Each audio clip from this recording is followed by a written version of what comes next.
Ahojte, som Lucia Risková a som autorkou knižky Ako sa Hanka naučila sporiť a novej knižky Ako sa Hanka naučila zarábať. Dovolte mi povedať vám, prečo som sa rozhodla napísať túto knižku. Za mňa je to túžba niečo zmeniť. Som totižto presvedčená, že je nesmierne dôležité, aby deti pochopili svet peňazí a vedeli ich využívať vo svoj prospech. Ako sa Hanka naučila zarábať však nie je iba kniha. Je to nástroj, ktorý pomáha deťom objaviť svoj potenciál a zároveň sa naučiť dôležité finančné zručnosti. A preto som tak nadšená z našej novej predpredajovej kampane. Od 9.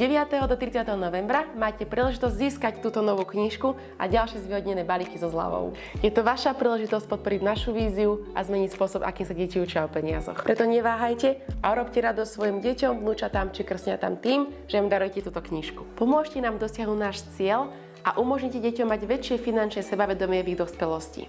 Choďte na stránku bystredeti.io/predpredaj alebo kliknite na odkaz nižšie a pridajte sa k nám v tejto dôležitej misii. Spolu môžeme vylepšiť budúcnosť našich detí. Ďakujeme za podporu.